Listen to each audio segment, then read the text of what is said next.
Mon Seigneur et mon Dieu, je crois fermement que tu es ici, que tu me vois et que tu m'entends. Je t'adore avec profonde révérence, je te demande le pardon de mes péchés et la grâce de faire avec profit ce moment de prière. Marie, ma Mère Immaculée, Saint Joseph, mon Père et Seigneur, mon ange gardien, intercédez pour moi. Nous t'adorons, Jésus, et nous te bénissons, parce que tu as racheté le monde par ta sainte croix. Oui, Jésus, tu es venu racheter le monde par ta sainte croix. Tu es venu vivre tout ce que j'avais à vivre. Tu es venu me montrer le prix que j'avais à tes yeux, le prix que j'ai au milieu de la création. Là, je suis à Rome et je me promenais, j'ai la chance d'être à Rome, faut-il dire, j'ai la chance d'être à Rome, et je me promenais le long du Tibre. Il y avait des moineaux qui volaient au-dessus de l'eau, qui venaient boire.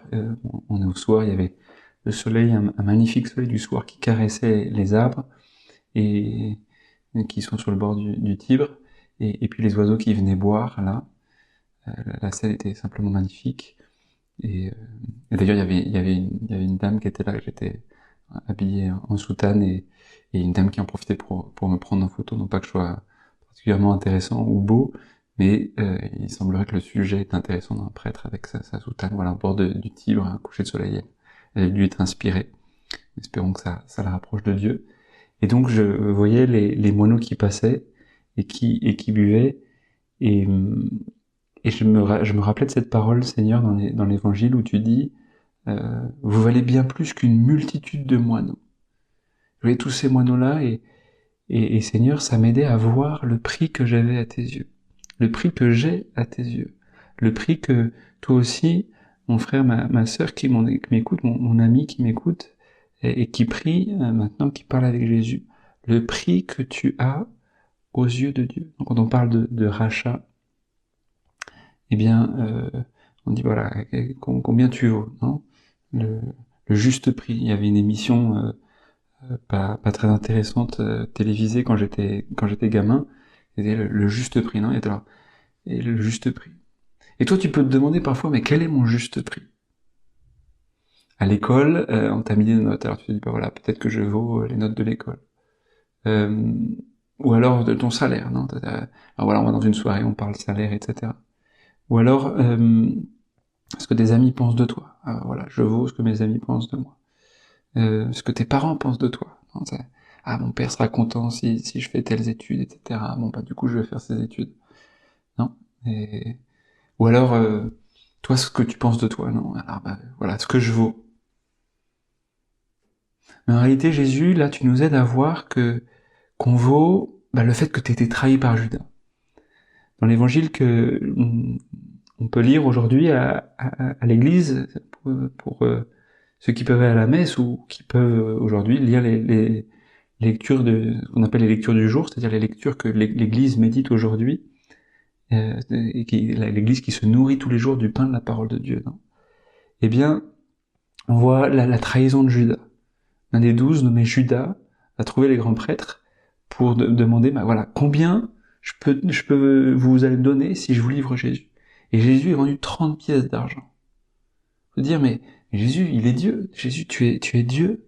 Jésus, je crois que tu es Dieu. Entends-moi la foi, parce que quand je dis que tu es Dieu, c'est tellement facile à dire, mais c'est une chose de le croire et de l'expérimenter, non? Que ce soit l'appui toute ma vie de dire ça. Et voilà, et t'es vendu pour 30 pièces d'argent. Et Seigneur, tu le fais pour toutes les fois où je me suis vu inférieur à ce que je suis, où j'ai pas trouvé le juste prix, où j'ai pas pensé justement de moi-même, ou des autres aussi. Non, j'ai pas vu que Jésus, je valais le sang de Dieu, que je valais ton sang, que j'avais un prix infini. Tu as du prix à mes yeux et je t'aime, dit l'Écriture, dans le livre d'Isaïe. Tu as du prix à mes yeux et je t'aime. Et au fait, Jésus, tu as voulu, et c'est important que toi et moi, aujourd'hui on s'arrête, non? Et tu vois 30 pièces d'argent. Et en face, tu mets sur la balance, tu vois, tu mets une balance, de ces balances qui existaient autrefois, on mettait d'un côté, on mettait des poids, on mettait des pois, voilà, et puis de l'autre côté, on mettait la nourriture, non, on mettait la farine pour faire un beau gâteau au chocolat. Toujours ce fameux gâteau au chocolat qui nous inspire tellement pour nous aider à prier, Seigneur.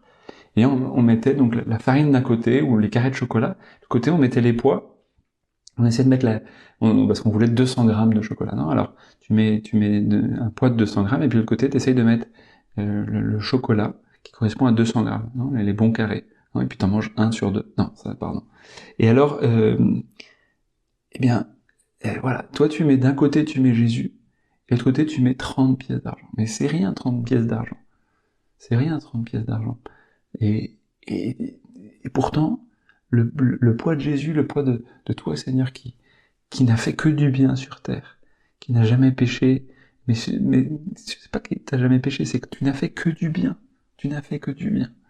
Tu n'as fait qu'aimer, et tu es Dieu. Tu es infini.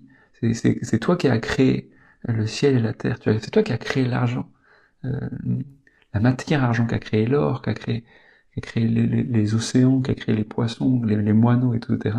Et tu évalues à 30 pièces d'argent. C'est comme si on évaluait le monde à 30 pièces d'argent. C'est comme si on évaluait la création à 30 pièces d'argent.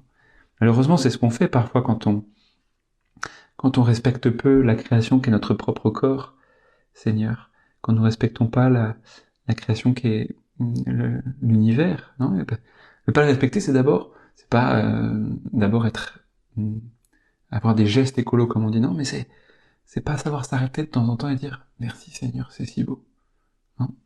Il y a une mère de famille qui me disait que depuis qu'ils ont déménagé dans un bel endroit, de temps en temps elle s'arrête alors qu'elle doit aller amener sa fille à l'école et il peut lui arriver d'être un peu à la bourre, comme on dit, comme ça peut arriver, parce que voilà, la vie d'une mère de famille est pas toujours simple.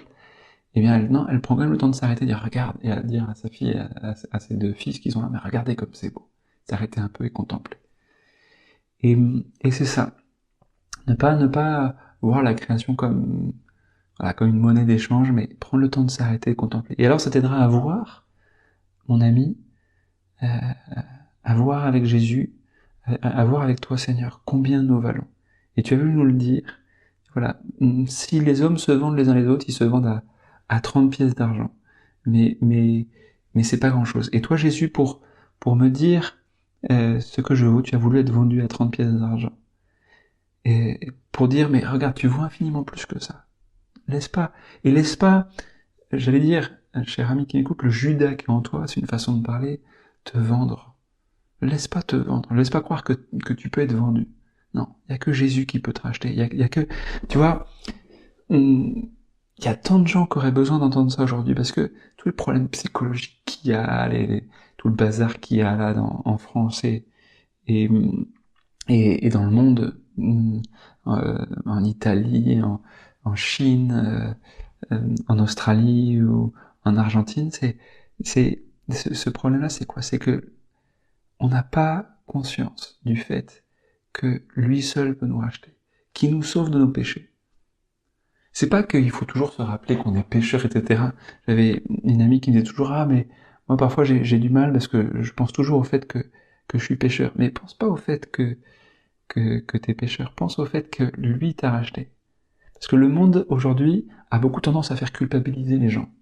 Faire culpabiliser parce que t'es pas assez comme ci, parce que voilà, la Deuxième Guerre mondiale c'est à cause de nous, et puis ce qui se passe machin, dans les pays pauvres c'est à cause de nous, et puis dans ma famille, et on se charge de culpabilisation.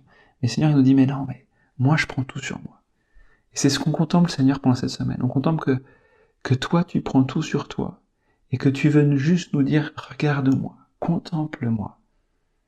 Contemple-moi qui me met là, sur la balance à ta place, et te dire, regarde, tu vaux beaucoup plus que ça. Moi, j'ai été vendu à ta place, j'ai été vendu pour 30 pièces d'argent à ta place pour te dire, tu vaux beaucoup plus que 30 pièces d'argent.